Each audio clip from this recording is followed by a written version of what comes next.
Welcome to the release highlights for SAP Business One 9.2.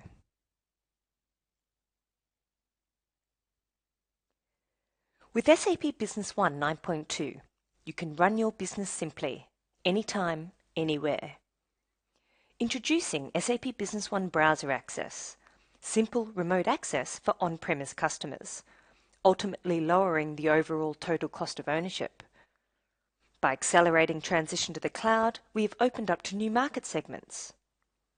Differentiate your business with SAP Business One 9.2, version for SAP HANA, and leverage our SAP HANA-based innovations. We have extended SAP Business One with new business processes, such as project management, and continue to round out existing processes and evolve to meet ongoing legal requirements. We've kept SAP Business One simple, from simple remote access, simple lifecycle management, and a simplified infrastructure and landscape environment, making SAP Business One 9.2 easier and more cost-effective to use than ever before. So what's on the agenda? We have a number of key highlights which will be covered in more detail in the coming slides. From enhanced administration topics, financial management, and introducing our new project management module, and updates to sales, purchasing and service. SAP Business One 9.2 version for SAP HANA include powerful business intelligence tools we will also share with you. We have also rounded out a number of business processes under inventory and distribution, MRP and production, and simplified and optimized the lifecycle management of SAP Business One. Last but certainly not least, we will introduce browser access and key extensibility enhancements. So let's look at these topics in more detail, starting with administration. We have extended a number of field lengths to 50 characters, including item number, business partner catalog number, resource number, manufacturing catalog number, and the user code. And whilst this may seem like a simple update, it provides greater flexibility to define various items of the same product distinguished by different attributes, such as size, color, height, or width. It supports a greater range of naming conventions to meet different business or industry needs. The Electronic Document Framework. With the Electronic Document Framework, you can now generate XML files for your transactions for integration purposes. It supports all accounts receivable transactions on the customer side, like quotations, sales orders, deliveries, or invoices. The Electronic Document Framework can easily be set up, and in combination with an integration solution, such as the integration framework of SAP Business One, you can implement an electronic data exchange scenario. This now provides a simple approach to generate an XML output for your business and an easy way to set up an electronic data exchange and integration with your customers. Quick Copy. This simple but effective tool for copying data between data sources supports a number of new data categories, from user group authorizations through to non-Fiori style cockpit and dashboards, making it more powerful and flexible to use. Data ownership functionality in previous releases only supported marketing documents. We have extended data ownership management to include business partner master data, allowing the ability to restrict access to business partner master data and the creation of documents relating to corresponding business partners. You can now restrict access and visibility of specific business partner master data for specific users. Data ownership can also be bypassed by granting access as owner to the entire company. In addition, explicit restrictions can be made or excluded for system reports and many other SAP Business One windows, including marketing documents. So this feature delivers an additional layer of authorization and security and enhances usability, as only relevant data is considered and safeguards company information against data theft. Currently, in SAP Business One, if you want to send an email which is triggered by an alert, the SAP Business One client needs to be running, or no alert is triggered. With Release 9.2, A new service layer has been implemented on the server side with a new job service, which will now allow alerts to trigger emails independent of the Business One client at any time. A predefined SAP Business One user called Alert Service will be used by default to send internal messages or trigger the SAP Business One mailer to send email. So now you have the ability to receive alerts anytime, whenever they occur to meet your business demands.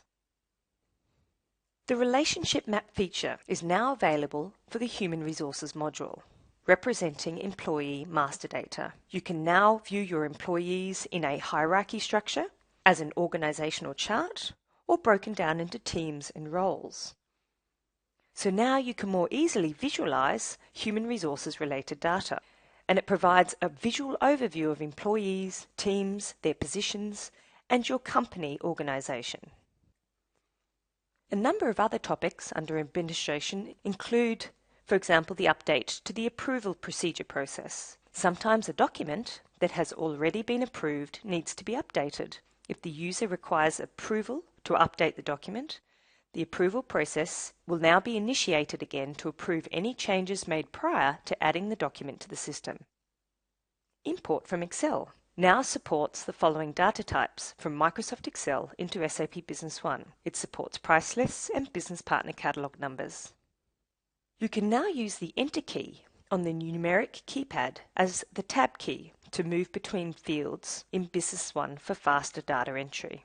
The license mechanism has also been updated. It now prevents users from logging into the same company with the same user code, which is already logged in for indirect users and browser access. You can either cancel your logon or confirm your logon, which will lock out the other user using the same user account. The license server, based on HTTPS, is now fully integrated into the system landscape directory. And what this means is there's no additional license file required on further servers, which will now support a high availability landscape environment. We have a number of key topics to highlight under financial management. We have now aligned postings of journal entries with marketing documents. So rows with the same journal ledger accounts are not grouped in a journal entry. One row in a journal entry is now linked to one row in a marketing document, adding a visible reference for users. This provides an unambiguous reference to document rows from journal entry rows. It also provides the basis for more detailed reporting. There are also a number of IFRS enhancements that are implemented to support revenue recognition at point of sale when the buyer takes over the ownership of goods. Revenue can be recognised if it is relatively certain that a company will receive payment for the goods sold.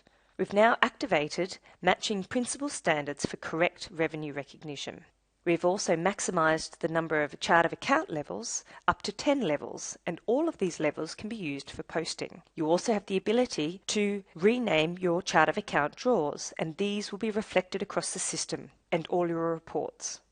Enabling matching principles allows correct revenue recognition in order to comply with standard accounting principles. For example, it supports a business case if sold goods are delivered at the end of a period and invoiced at the beginning of the next period.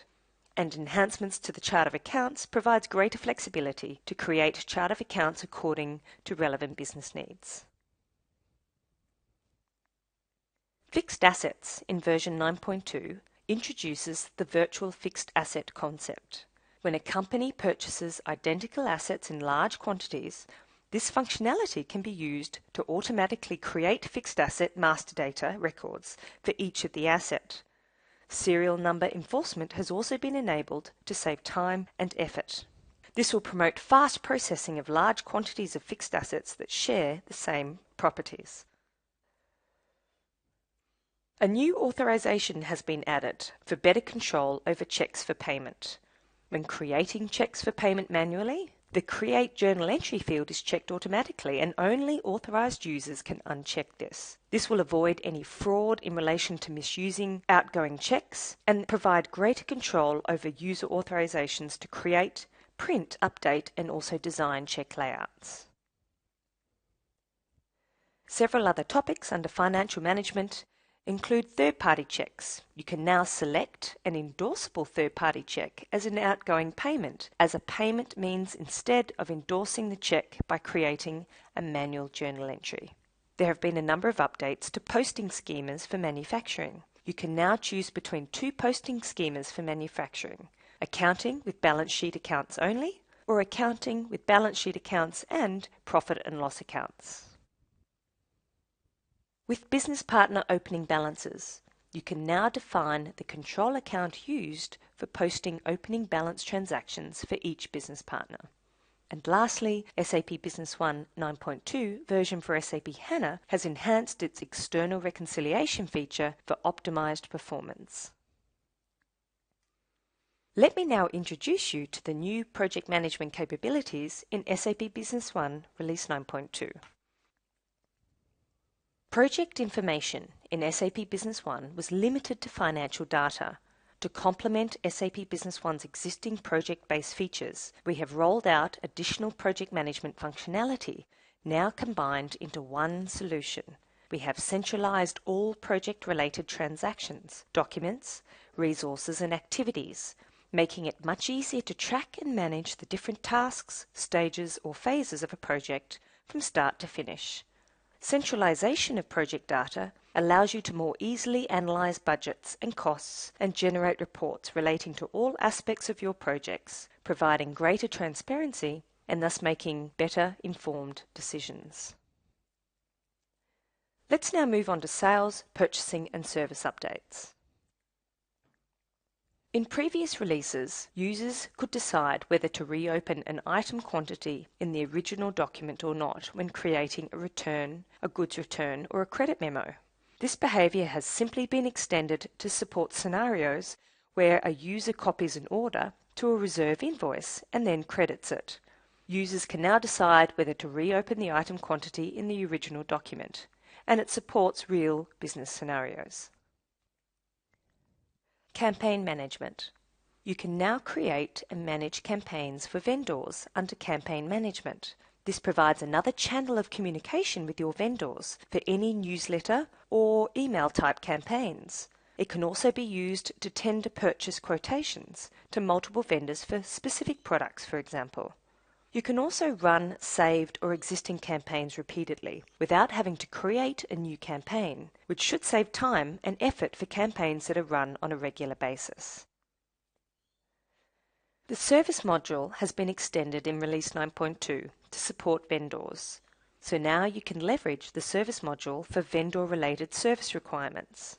Also, the business partner details are now visible from the service call window, capturing relevant business partner information, enabling better efficiency and service call planning. And finally, SAP Business One 9.2 now provides you with the option to define a freight amount that includes tax according to your business requirements. I would now like to share with you a number of key tools for effective business intelligence in SAP Business One 9.2 version for SAP HANA. HANA model content has been enhanced, including new semantic layers. New HANA views for opportunities, sales quotations, sales analysis, purchase analysis, and inventory have been introduced. These views can now be used to analyze your business and create additional dashboards and KPIs. In addition, 6 new predefined KPIs have been delivered and can be used out of the box. The pervasive dashboard has also been enhanced. Using the Pervasive Analytics Designer, you can now slice corresponding measure values from one axis in comparison to the existing dimension that slices corresponding measure values from the other axis. Also, in dashboards with one date type dimension, you can now use the new function of a time slider for a clearer view of trends. The pervasive dashboard now supports more calculation types, such as cumulative sum, minimum, maximum, and count. And these new options will allow you to build more powerful dashboards to better analyze your data. The Interactive Analysis Report Designer is a Microsoft Excel-based analytics and reporting tool based on a Microsoft Excel plugin and utilizes SAP Business One HANA views as data sources. It gives users more flexibility to manipulate reports in Excel, providing a view for better decision-making outcomes. Intelligent Forecast is a new tool which utilizes the power of SAP HANA to calculate future demand. It uses algorithms of the SAP HANA Predictive Analysis Library to forecast demands incorporating trends and seasonal factors. So now you can manually adjust outliers and use hindcast to find the best forecast. The forecast result can then be used later to optimize an MRP run. Intelligent Forecast ultimately allows you to make better decisions as a result of flexible forecasting and do what-if type analysis. Highlights under Inventory and Distribution include the following. A Prices Update Wizard. Maintaining price updates has become much simpler and easier using the new Prices Update Wizard. It allows you to update item prices and price lists efficiently and in bulk. You can even convert prices into other currencies. A new simulation mode shows you all of the suggested changes before you decide to commit and execute the update. This price list update wizard can save a lot of time if your company needs frequent pricing updates across a large number of items and price lists. Bin locations can now be restricted to contain certain units of measure only. So for each bin location, you can now define whether to allow only a specific unit of measure, a specific unit of measure group, or a single unit of measure, or a single unit of measure group. And once a restriction has been defined, the transaction to post goods will offer only allowed bin locations to the user to choose from. Unit of measure restriction and bin locations help companies to utilize their storage more efficiently. The enhanced Pick and Pack Manager in version 9.2 is a one-stop shop for handling production orders in a basic production environment. The new selection criteria allows you to select only items or only resources or both in one transaction. In the Pick and Pack Manager itself, we can now issue individual rows for production. This adds more flexibility in handling production requirements. Release 9.2 will no longer allow updates to prices for standard value items in the item master data. The only option to update an item cost is to use inventory revaluation.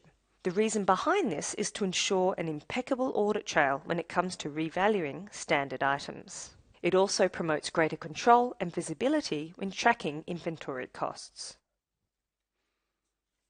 Last but not least, inventory counting documents can now be previewed or printed before adding these documents to the system. And we've also made updates to inventory posting and inventory opening balances. For items managed by serial or batch valuation method, variances are now valued on a serial or batch level as opposed to bin or warehouse level. Let's now move on to our updates to the MRP and production modules. The Material Resource Planning module has been enhanced with a number of updates to the MRP wizard. Under the Items List Selection Criteria window, there is a new expanded selection criteria, enabling you to choose a preferred vendor and user-defined fields for items. You can also view more item details such as item master data variables that may impact the MRP run. This provides greater flexibility to be more specific with your item selection and easily manipulate master data variables to support your MRP scenario. You can then later easily revert back to the default variables at a later stage when rerunning a saved scenario. Forecasting in Release 9.2 allows you to create and maintain forecasts for items per warehouse.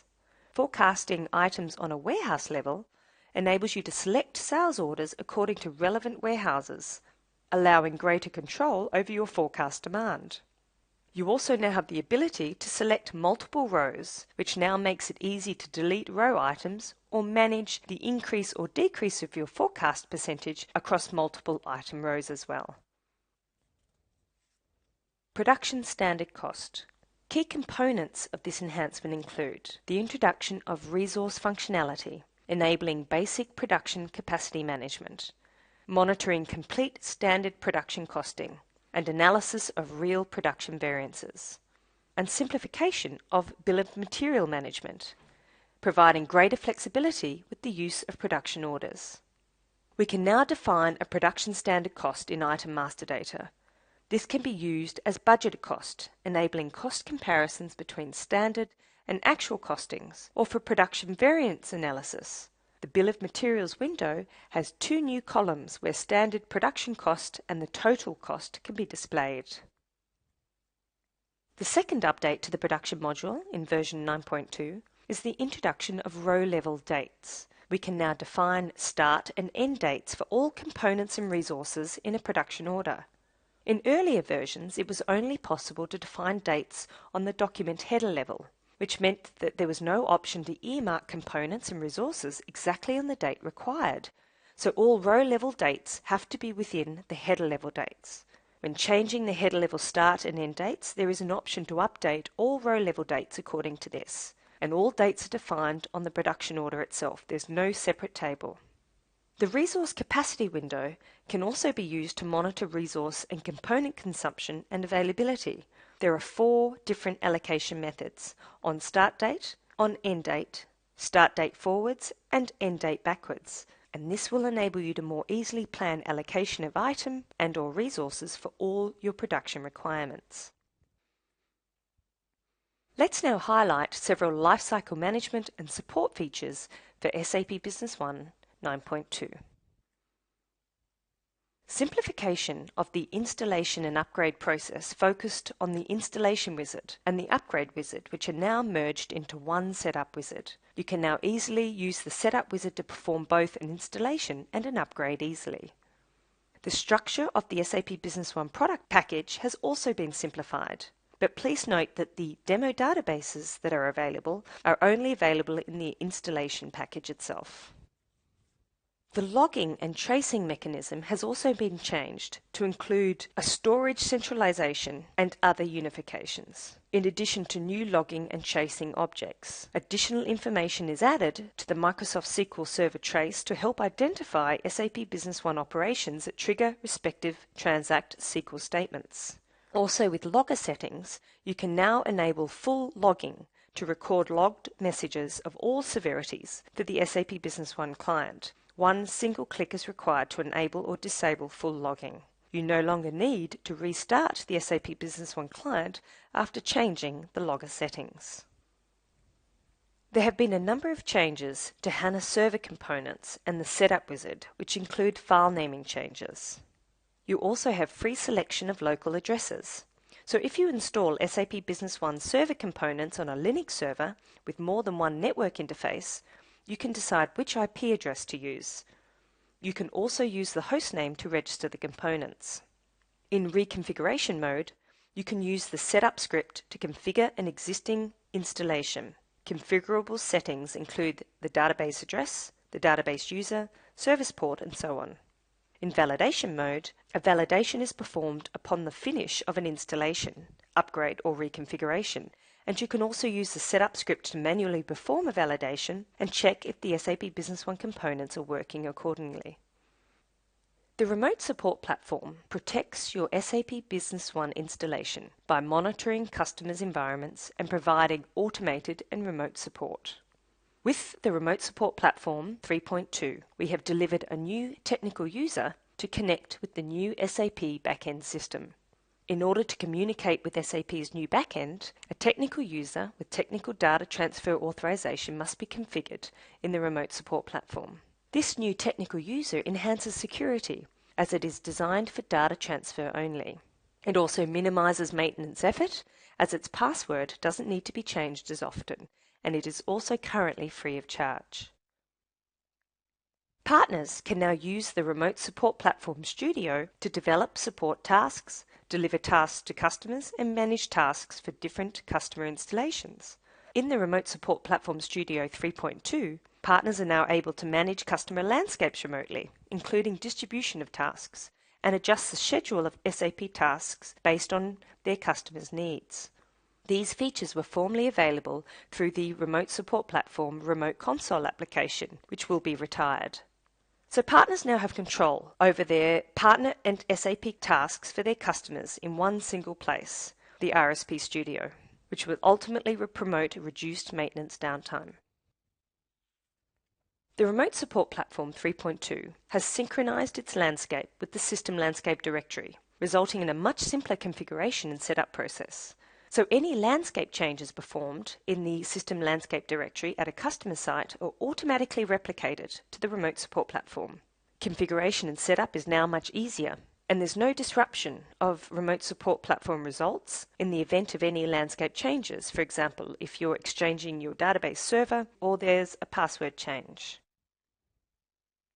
The Remote Support Platform 3.2 now supports healing tasks for SAP HANA databases and the ability to schedule and backup instances of SAP HANA databases. So SAP HANA databases can leverage the healing tasks delivered from the Remote Support Platform 3.2 to resolve any potential issues easily. And scheduling regular backups of the SAP HANA database and deleting old backups automatically saves maintenance time and ultimately provides a higher level of automation. We now have a new on-premise support user. The on-premise support user, a function already available for SAP Business One Cloud, is a predefined user in SAP Business One, which gives you the ability for partners to access the customer system without needing an additional license. The support user can only be used when the Remote Support Platform is activated and a system status report has been uploaded within the last 7 days. The support users guarantee no disruption of business for customers as no regular user is forced to log out. Finally, we are going to take a look at several platform and extensibility topics for Release 9.2. Browser Access offers simple remote access for on-premise customers, ultimately lowering the overall total cost of ownership with no need for a remote desktop connection and corresponding license for most users. No client upgrades means simpler lifecycle management with minimized ecosystem effort. You can securely access SAP Business One from any location with a compatible browser.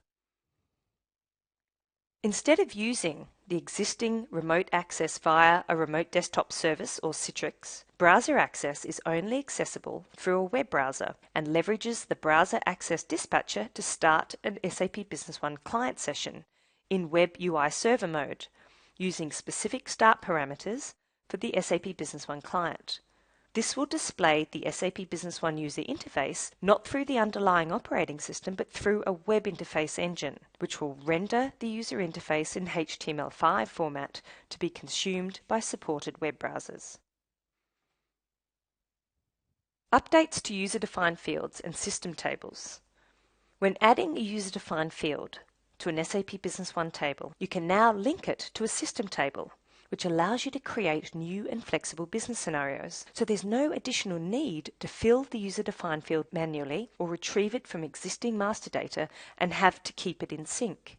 Now with direct access to the system object, the data is consistent and its integrity is maintained as there is only one single source of the truth for this user-defined field. Several additional enhancements to user-defined tables, objects and fields include, for example, the increase of user-defined table and user-defined field lengths. For user-defined objects, form size settings are stored, so when forms are resized and or moved, the system will remember these settings upon the next login. With user-defined tables, the user-defined tables setup window has provided a new object type. No object with auto-increment has been added in the drop-down list of the object type field. When you apply this type, the application creates a user-defined table with two fields, code and name. The code field is auto-increasing, therefore there's no need for manual input by the user. We now have the use of the modal form feature in the UI API. Also, performance has been improved for loading data in grids for data tables. In the UI API, a new optional filter type of item is added. If used, this filter will ensure that only events from the whitelisted items that also match the event types and form filters will be passed through the SDK. In addition, new DI API functions related to the resources module are now available. We've highlighted some of the key features of SAP Business One Release 9.2, giving you the power to run your business simply, anytime, anywhere. So check out SAP Business One 9.2 today.